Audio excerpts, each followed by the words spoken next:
باب افضل الصدقہ، بہترین صدقے کا بیان۔ الفصل الاول عن ابی ہریرہ وحکیم بن حزام قال قال رسول اللہ صلی اللہ علیہ وسلم خیر الصدقۃ ما کان عن ظہر غنى وابدأ بمن تعول، رواہ البخاری ورواہ مسلم عن حکیم وحدہ۔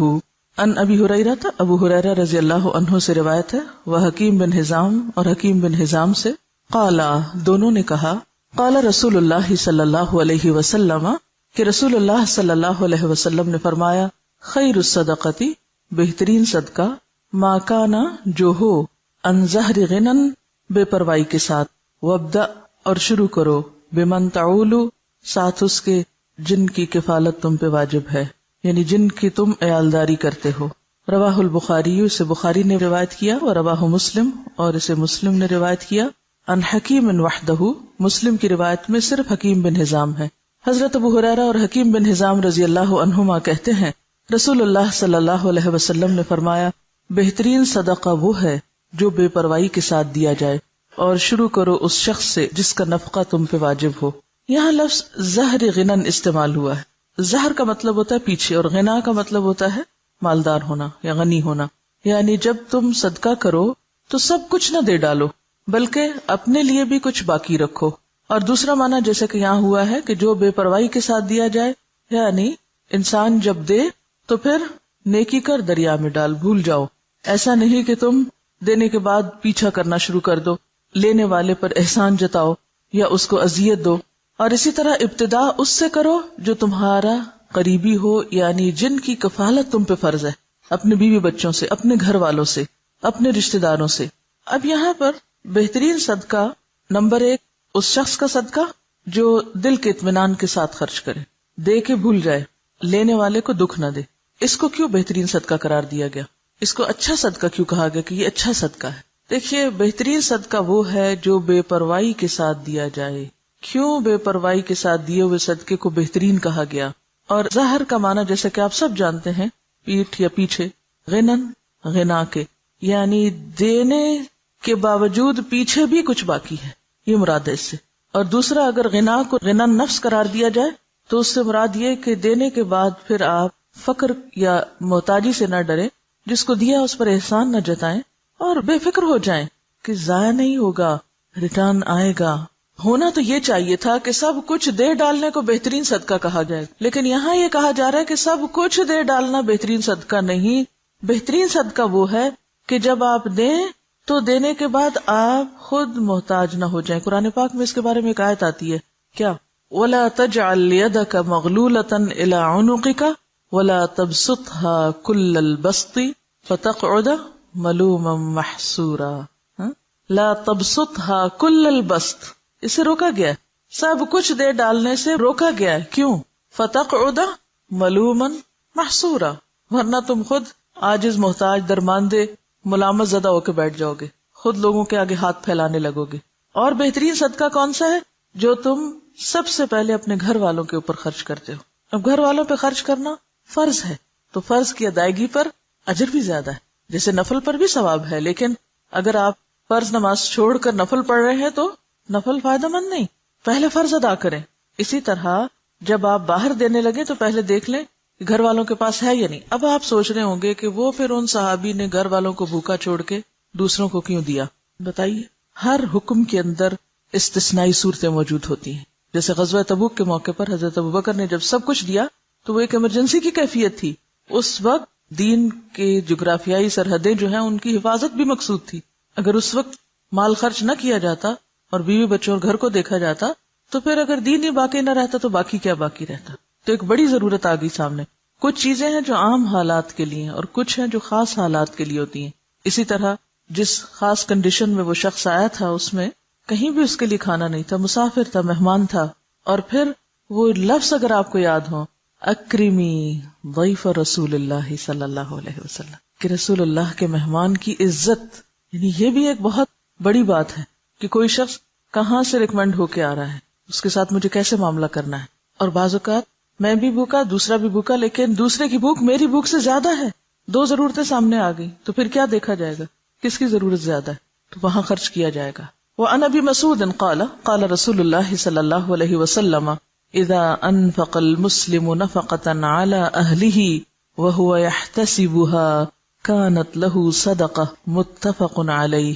وعن ابی مسعود ابو مسعود رضی اللہ عنہ سے روایت ہے قال کہا قال رسول اللہ فرمایا رسول اللہ صلی اللہ علیہ وسلم نے اذا انفق جب خرچ کرتا ہے المسلم مسلمان نفقتن کوئی خرچ علی اہلہ اپنے گھر والوں پر وہوا اور وہ یحتسبها ثواب کی امید رکھتا ہے اس سے کانت ہے لہو اس کے لیے صدقہ متفق علیہ متفق علیہ روایت ہے. حضرت ابو مسعود رضی اللہ عنہ کہتے ہیں رسول اللہ صلی اللہ علیہ وسلم نے فرمایا کہ مسلمان جب اپنے اہل و عیال پہ خرچ کرتا ہے اور اس سے ثواب کی توقع رکھتا ہے تو یہ بھی اس کے لیے صدقہ ہی شمار ہوتا ہے. کتنی خوبصورت بات، کتنا خوبصورت ہے یہ دین. آپ اپنے فرائض ادا کریں لیکن احسان جتا کے نہیں. اپنے گھر والوں کو دے رہے ہیں لیکن ان پہ بھی احسان نہیں. بہت سے والدین کو دیکھا گیا کہ وہ بچوں کی تعلیم پہ اگر خرچ کرتے ہیں تو جینا حرام کر دیتے ہیں ان کا. تم پہ اتنا خرچ کر چکے ہیں. ایون اپنی اولاد کے ساتھ یا بیوی کے ساتھ بھی احسان کریں تو جتانا نہیں چاہیے. اور دوسری بات یہ ہے کہ اگر بچوں پر بھی آپ خرچ کرتے ہیں اور خاص طور پر اگر ماں خرچ کرتی، کیونکہ باپ پر تو فرض ہے ہی، اس کو تو فرض ادا کرنے کا اجر ملے گا، لیکن اگر ماں محنت کر کے بچوں کو پال رہی ہے تو اس کے لیے دگنا اجر ہے، صدقے کا بھی اور قرابت داری کے حق کا بھی. اصل چیز کیا ہے پھر اجر کے اضافے میں؟ اصل بنیاد کس چیز کی ہے؟ نیت کی. آپ کوئی کام کیوں کر رہے ہیں؟ وعن ابی ہریرہ قال قال رسول اللہ صلی اللہ علیہ وسلم دینار انفقتہ فی سبیل اللہ ودینار انفقتہ فی رقبہ ودینار تصدقت به علی مسکین ودینار انفقتہ علی اہلک اعظمها اجرا الذی انفقتہ علی اہلک رواہ مسلم. عن ابی ہریرہ ابو ہریرہ رضی اللہ عنہ سے روایت ہے قال کہتے ہیں قال رسول اللہ صلی اللہ علیہ وسلم رسول اللہ صلی اللہ علیہ وسلم نے فرمایا دینار ایک دینار انفقتہ خرچ کیا تم نے اس کو فی سبیل اللہ اللہ کے راستے میں ودینار اور ایک دینار انفقتہ خرچ کیا تم نے اس کو فی رقبۃ گردن چھڑانے میں ودینار اور ایک دینار تصدقت بہ صدقہ کیا تم نے ساتھ اس کے علی مسکین اوپر مسکین کے ودینار اور ایک دینار انفقتہ خرچ کیا تم نے اس کو علی اہلک اپنے گھر والوں پر اعظمها اجرا سب سے بڑا اجر کے اعتبار سے الذی وہ ہے جو انفقتہ خرچ کیا تم نے اس کو علی اہلک اپنے اہل و عیال پر. رواہ مسلم اسے مسلم نے روایت کیا ہے. حضرت ابو ہریرہ کہتے ہیں کہ رسول اللہ صلی اللہ علیہ وسلم نے فرمایا کہ ایک دینار وہ ہے جو تو خدا کی راہ میں خرچ کرے، ایک دینار وہ ہے جس کو تو غلام آزاد کرنے میں خرچ کرے، ایک دینار وہ ہے جس کو تو مسکین پر صدقہ کرے، ایک دینار وہ ہے جس کو تو اپنے اہل پر خرچ کرے. ان سب میں اپنے اعتبار سے سب سے بڑا دینار وہ ہے جس کو تو اپنے گھر والوں پہ خرچ کرے. آپ سب کو ایک وعدہ کرنا ہوگا مجھ سے، سب بیٹوں والی مائیں اپنے بیٹوں کو یہ حدیث لفظ پڑھائیں گی. سب ساسیں جو اس وقت ساس بن چکی ہیں خاص طور پر بیٹوں کو یہ حدیث سنائیں گی. یہ قرض ہے آپ پر. آپ کو پتا ہے بہت سے جھگڑے کہاں سے شروع ہوتے ہیں؟ کہاں سے شروع ہوتے ہیں؟ جب مرد حضرات اپنی ذمہ داری نہیں پوری کرتے. کیوں نہیں کرتے؟ اس کے کئی اسباب ہو سکتے ہیں. اس میں ایک سبب یہ ہوتا ہے کہ بیٹا کرنا چاہتا ہے، ماں نہیں کرنے دیتی. کہتے سب کچھ بیوی کو ہی دے ڈالو گے، سب کچھ بچوں پہ خرچ کر ڈالو گے. ٹھیک ہے، اس میں اعتدال چاہیے، سب کچھ بچوں اور بیوی کے لیے نہیں، لیکن ان کی ذمہ داری پوری کرنا. اگر مائیں یہ تعلیم اپنے بچوں کو دیں گی اور بچے آگے اپنی بیویوں کا اور بچوں کا خیال کریں گے، ان کا دھیان رکھیں گے، تو اس سے فائدہ کیا ہوگا؟ گھر میں خوشی ہوگی، گھر میں سکون ہوگا، تو آپ سب کام اچھے سے کر سکیں گے. اور دوسری بات یہ ہے کہ جب اپنے گھر والوں کو چھوڑ کے دوسروں کو دیا جاتا ہے، اس سے کیا ہوتا ہے نقصان؟ جو لے کے جاتے ہیں ان کے لیے دلوں میں نفرت اور عداوت پیدا ہوتی. پھر اوپر سے کہا جاتا ہے کہ آپ پھوپھی کے ساتھ اچھا سلوک نہیں کر رہے، آپ فلاں کے ساتھ اچھا نہیں کر رہے.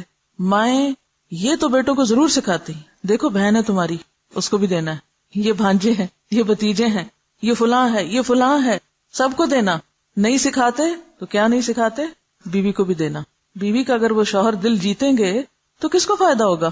بالکل مدر ان لا کو ہی فائدہ ہوگا. لیکن اس کا یہ مطلب نہیں کہ بیویاں پھر واحد وارث بننا چاہیں سارے مال کی. دیکھیے مرد حضرات عام طور پر ان معاملات میں بیوی پہ بہت انحصار کرتے ہیں. وہ کہتے ہیں جدھر تم چاہو دے دو. اکثریت کو میں نے یہ دیکھا ہے, جو چاہو کرو. اب عورت کے ہاتھ میں ایک چیز آ گئی, اب ایک اور آزمائش, ہر نعمت آزمائش. اب اس پہ کیا فرض عائد ہوتا ہے کہ وہ سارا کچھ چھپا کے اپنے پاس ہی نہ رکھ لے. پھر اگین جب بہو پہ بات آتی ہے تو بہو اور بیٹی کے یا نند بھاوج کے آپس میں تعلقات کیوں خراب ہوتے ہیں؟ مثلا شوہر نے کچھ دیا, بہن کو نہیں دکھانا, چھپانا ہے. ساس سے بھی چھپانا ہے, اس سے بھی چھپانا ہے, اس سے بھی چھپانا ہے. اس کے کوئی وجوہات ہو سکتے ہیں, لیکن ان مسائل کو کم کرنے کے لیے اصل جو چیز چاہیے وہ دلوں کا بڑا ہونا ہے. جو لے جاتا ہے لے جائے, میرا حصہ کوئی بھی نہیں لے جا سکتا. میں نے انشور کرایا ہوا ہے, کوئی نہیں لے جا سکتا میرا. جو میرے حصے میں وہ آئے گا, اور اگر اللہ ہی نے نہیں لکھا میرے حصے میں, کسی کو دینے کی توفیق نہیں ہوگی, چاہے میں ٹکرے مار کے مروں, نہیں مل سکتا, لکھا ہی نہیں میری قسمت میں. تو اس لیے ان معاملات میں تھوڑی بے پرواہی کی بھی ضرورت, تھوڑی نہیں بلکہ بہت, دلوں کی وسعت کی بھی ضرورت ہے. شوہر رازق نہیں ہوتے, رازق کون ہے؟ اللہ. اگر وہ ہمیں دینے کی بجائے ماں کو دے رہے ہیں, بہن بھائیوں کو دے رہے ہیں, باہر کہیں دے رہے ہیں, تو اس پہ بہت جلنے کوڑنے کی ضرورت نہیں. جو آپ کا وہ آ جائے گا, جو اللہ نے آپ کے لیے لکھا ہے وہ کہیں سے بھی آئے گا. تو جب تک ہم بھروسہ اللہ کی ذات پہ نہیں کریں گے نا تو بات نہیں بنے گی. یہ قصہ سنا رہی ہیں کسی کا کہ بیٹا جاب بھی کرتا تھا, بزنس بھی کرتا تھا, جو مال کماتا تھا ماں کو لا کے دیتا تھا. عام طور پہ ایسے ہی ہوتا ہے, بچے ماں سے اٹیچڈ ہوتے ہیں, سب کچھ انہیں کو سمجھنے لگا. اب ہوا کیا کہ جب شادی ہوئی تو بیوی کا مطالبہ شروع ہوا, لیکن وہ ساس جو تھی وہ ان کو عادت نہیں تھی دینے کی یا شیئر کرنے کی. تو اب نقصان کیا ہوا کہ بہو جو ہے وہ مسلح پہ بیٹھ گئی, یار رب بزنس خراب ہو, نہ مجھے دے نہ اس کو دے, کسی کو بھی نہ ملے. ہاں پھر لوگ انتہا پسندی میں یہاں تک پہنچ جاتے ہیں کہ اگر میرا نہیں تو کسی کا بھی نہیں. تو یہ طرز عمل بھی درست نہیں. یاد رکھیے کوئی بھی اصلاح ہو نہیں سکتی جب تک کہ دو طرفہ, دونوں طرف سے دل نہ بڑا کیا جائے, دونوں فرائض ادا کرنے میں نہ لگ جائے. اگر دونوں حقوق مانگنے میں لگ گئے تو مسئلہ خراب ہوگا. تو یہاں پر آپ دیکھیے کہ خیر کے کاموں میں خرچ کرنے کا بھی اجر بتایا گیا, لیکن اس کے ساتھ ساتھ اہل و عیال پہ خرچ کرنا بھی باعث اجر و ثواب ہے. اور ذمہ داری میں نے آپ پہ امانت ڈال دی ہے, بیٹوں کو یہ حدیث سنانی ضرور ہے اپنی زبان سے. وَأَنْ ثَوْبَانَ قَالَ قَالَ رَسُولُ اللَّهِ صلی اللہ علیہ وسلم افضل دینار ينفقه الرجل دینار ينفقه على عیاله ودینار ينفقه على دابته في سبيل الله ودینار ينفقه على اصحابه في سبيل الله رواہ مسلم. وَأَنْ ثَوْبَانَ رضی اللہ عنہ سے روایت ہے, قال کہا, قال رسول اللہ صلی اللہ علیہ وسلم کہ رسول اللہ صلی اللہ علیہ وسلم نے فرمایا, افضل دینار بہترین دینار, ينفقه خرچ کرتا ہے اس کو, الرجل ایک شخص, دینار وہ دینار ہے, ينفقه جسے وہ خرچ کرتا ہے, علی عیاله اپنے گھر والوں پر, ودینار اور دینار, ينفقه خرچ کرتا ہے اس کو, علی دابته اپنی سواری پر, فی سبیل اللہ اللہ کے راستے میں, ودینار اور ایک دینار, ينفقه خرچ کرتا ہے اس کو, علی اصحابہ اپنے دوستوں پر, فی سبیل اللہ اللہ کے راستے میں. رواہ مسلم, اسے مسلم نے روایت کیا. حضرت ثوبان کہتے ہیں کہ رسول اللہ صلی اللہ علیہ وسلم نے فرمایا کہ بہترین دینار جس کو آدمی خرچ کرتا ہے وہ دینار ہے جس کو وہ اپنے گھر والوں پہ خرچ کرتا ہے, اور وہ دینار جس کو وہ اپنے اس جانور پہ خرچ کرتا ہے جس کو پالا ہے اس نے اللہ کے راستے میں جانے کے لیے, اور وہ دینار جس کو وہ خرچ کرتا ہے اپنے دوستوں پر اللہ کے راستے میں. اسے مسلم نے روایت کیا. اب آپ دیکھیے کہ پھر سب سے پہلے گھر والوں کی بات ہے. گھر والوں کو مطمئن کرو, کیونکہ جب انسان گھر والوں کو مطمئن کر دیتا ہے نا تو وہ اس کے مددگار بن جاتے ہیں. جب وہ مددگار ہو جاتے ہیں تو ان سے بہتر مددگار پھر کوئی نہیں ہوتا. آپ کے لیے زندگی آسان ہو جاتی ہے. اور آپ نے دیکھا ہوگا اکثر کہ اگر گھر کے اندر چخبخ ہے, گھر کے اندر کھینچا تانی ہے, تو آپ باہر کتنا بھی سکون کا وقت گزار کے آئیں, جب تک گھر میں سکون نہیں تو زندگی بیکار ہے. گھر میں سکون لینے سے نہیں دینے سے آتا ہے. آپ دینے والے بن جائیں, خدمت کرنے والے بن جائیں, محبت کرنے والے بن جائیں, دینے والے بن جائیں, تو آپ دیکھیں گے کہ بہت ساری خوشیاں جو آپ کروڑوں میں نہیں خرید سکتے وہ آپ کے حسن سلوک سے آپ کو ملنے لگیں گی, آپ کی بے نیازی سے آپ کو ملنے لگیں گی, آپ کے اللہ پہ توکل اور بھروسے کی وجہ سے آپ کی طرف پلٹیں گی. تو یہاں پر آپ دیکھیے کہ سب سے افضل دینار گھر والوں پہ خرچ کرنا. آپ نے گھر والوں کو کھلا دیا, پلا دیا, ضرورت کی چیزیں دے دی, پوری کر دی, وہ مطمئن ہے. اب آپ نکلیے باہر جانے کے لیے سواری چاہیے, اور سواری اللہ کے دین کے لیے. آج کل کوئی دابا یعنی کوئی جانور وغیرہ, جیسے گھوڑا گدھا تو نہیں ہوتا, لیکن گاڑیاں, شاید گھوڑوں کا دودھ سے بھی زیادہ خرچہ مانگتی ہیں. ہر تھوڑے دن کے بعد پیٹرول کی قیمت اوپر چلی جاتی. جب اوپر جاتی ہے تو آپ سوچتے ہیں اوہ میرا فلاں اور فلاں وزٹ اس کا کیا بنے گا.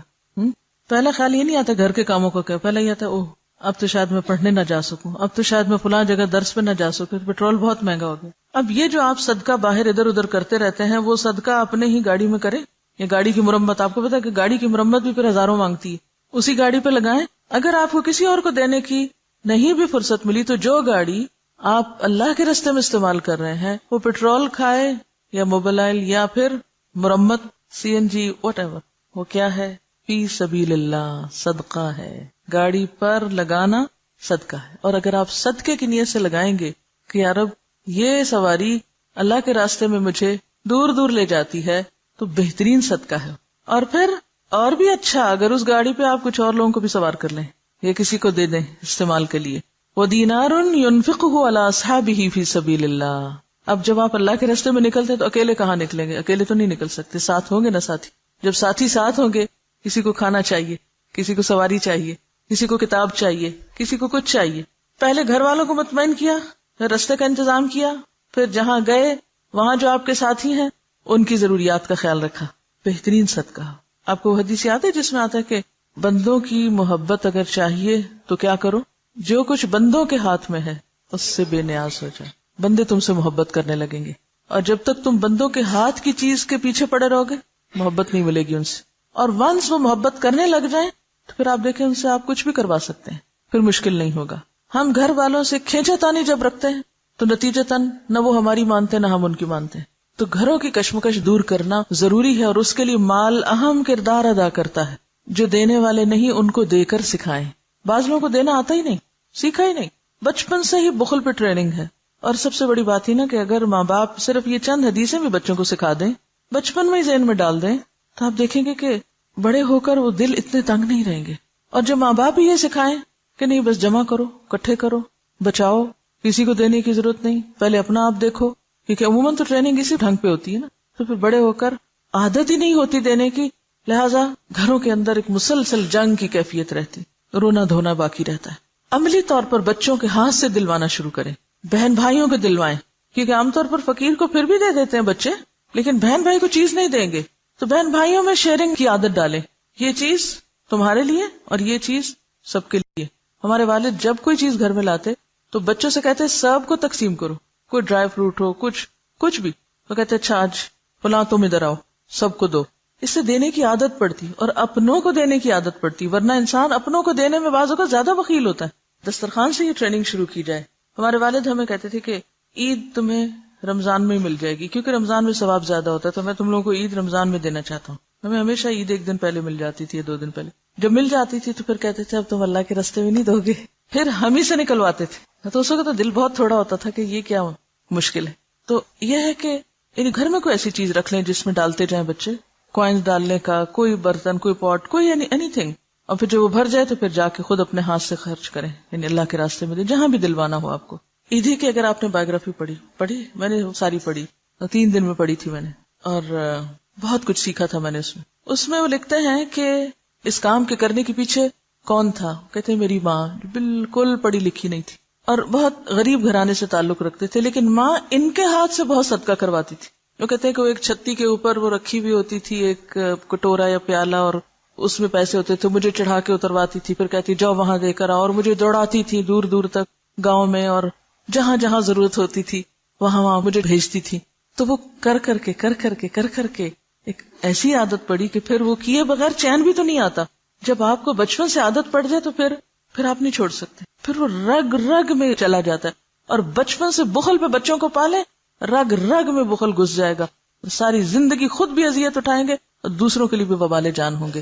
کیونکہ بخیل شخص جو ہے اس کے ساتھ زندگی بسر کرنا سب سے مشکل کام ہوتا ہے. اور پھر آپ دیکھیے خاص طور پر یہ حدیث مسلم کی روایت ہے اور بڑی خوبصورت حدیث ہے جس میں کہ فی سبیل اللہ اپنے ساتھیوں پہ خرچ کرنا، ان کی ضروریات پر. وعن ام سلمۃ قالت قلت یا رسول اللہ الی اجر ان انفق علی بنی ابی سلمہ انما هم بنیہ فقال انفقی علیہم فلک اجر ما انفقت علیہم متفق علیہ. وعن ام سلمہ سے روایت ہے قالت کہتی ہیں قلت میں نے کہا یا رسول اللہ اے اللہ کے رسول صلی اللہ علیہ وسلم الی اجر کیا میرے لیے اجر ہے ان انفقا کہ میں خرچ کروں علی بنی ابی سلمہ ابو سلمہ کے بچوں پر انما ہم بنیہ بے شک وہ میرے بچے بھی ہیں. آپ کو معلوم ہے نا کہ حضرت ام سلمہ جو آپ کی اہلیہ محترمہ تھی ان کی شادی پہلے ابو سلمہ سے ہوئی تھی اور پھر وہ 4 بچے چھوڑ کر فوت ہوئے تھے اور وہ بچے اپنے ساتھ حضور کے گھر لائیں تھی. فقالا تو آپ نے فرمایا انفقی علیہم ان پہ خرچ کرو فلکی اجر ما انفقتی علیہم تو تمہارے لیے اجر ہے جو بھی تم ان پہ خرچ کرو گی. متفق علیہ متفق علیہ روایت ہے. حضرت ام سلمہ کہتی ہیں کہ میں نے حضرت صلی اللہ علیہ وسلم سے عرض کیا اے اللہ کے رسول صلی اللہ علیہ وسلم اگر میں ابو سلمہ کے بیٹوں پر جو میرے بیٹے بھی ہیں خرچ کروں کیا مجھ کو اس کا ثواب ملے گا؟ آپ نے فرمایا تو ان پر خرچ کر تجھ کو ثواب ملے گا اس کا جو تو ان پہ خرچ کرے گی. یہ سوال ام سلمہ کے ذہن میں کیوں آیا؟ کیونکہ عورت کے اوپر خرچ کی ذمہ داری نہیں، عورت پہ نان نفقہ واجب نہیں اولاد کا، یہ شوہر کا فرض ہے. لیکن اگر عورت کرتی ہے شوہر کے مر جانے کی صورت میں یا ایون زندہ ہوتے ہوئے بھی لاپرواہ ہونے کی صورت میں تو اس کے لیے سراسر اجر ہے اگر اپنے بچوں پہ خرچ کرتی ہے. اور اس میں اگلی حدیث تو بہت ہی زبردست ہے جو اس مسئلے کو بہت اچھی طرح صاف کر دیتی ہے. وَأَنْ زَيْنَبَ امْرَأَةِ عَبْدِ اللَّهِ بْنِ مَسْعُودٍ قالت قال رسول اللہ صلی اللہ علیہ وسلم وتصدقن یا معشر النساء ولو من حلیکن قالت فرجعت الى عبد اللہ فقلت انك رجل خفیف ذات الید وان رسول اللہ صلی اللہ علیہ وسلم قد امرنا بالصدقة فأته فاسأله فإن كان ذلك يجزئ عني وإلا صرفتها إلى غيركم قالت فقال لي عبد الله بل ائتيه أنت قالت فانطلقت فإذا امرأة من الأنصار بباب رسول الله صلى الله عليه وسلم حاجتي حاجتها قالت وكان رسول الله صلى الله عليه وسلم قد ألقيت عليه المهابة فقالت فخرج علينا بلال فقلنا له ائت رسول الله صلى الله عليه وسلم فأخبره أن امرأتين بالباب تسألانك أتجزئ الصدقة عنهما على أزواجهما وعلى أيتام في حجورهما ولا تخبره من نحن قالت فدخل بلال على رسول الله صلى الله عليه وسلم فسأله فقال له رسول الله صلى الله عليه وسلم من هما قال امرأة من الأنصار وزينب فقال رسول الله صلى الله عليه وسلم أي الزيانب قال امرأة عبد الله فقال رسول الله صلى الله عليه وسلم لهما أجران أجر القرابة وأجر الصدقة متفق عليه واللفظ لمسلم. ان زینب سے روایت ہے. کون زینب؟ امراتی بیوی عبداللہ ابن مسعود عبداللہ بن مسعود کی. قالت کہتی ہیں قال رسول اللہ فرمایا رسول اللہ صلی اللہ علیہ وسلم نے تصدقنا صدقہ کرو یا معشر النساء اے عورتوں کے گروہ ولو اور اگرچہ من حلیکن تمہارے زیورات میں سے ہی کیوں نہ ہو. قالت وہ کہتی ہیں فرجعت تو میں لوٹی الی عبداللہ طرف اپنے شوہر عبداللہ کے فقلت تو میں نے کہا انکا بے شک تم رجل ایک شخص ہو خفیف ہلکے ذات الیدی ہاتھ والے ہلکے ہاتھ والے یعنی غریب شخص ہو. وان رسول اللہ اور بے شک رسول اللہ صلی اللہ علیہ وسلم نے قد امرنا ہمیں حکم دیا ہے بالصدقۃ صدقے کا. فأتیہ پس جاؤ آپ کے پاس ہی سے مراد یہاں نبی صلی اللہ علیہ وسلم. فاسألہ تو پوچھو آپ سے. فإن کان ذلک پھر اگر تو ہے یہ یعنی یہ خرچ کرنا یجزئ انی کافی مجھ سے وإلا ورنہ میں صرفتھا میں پھیر دوں گی اس کو الی غیرکم تمہارے علاوہ کسی اور کی طرف.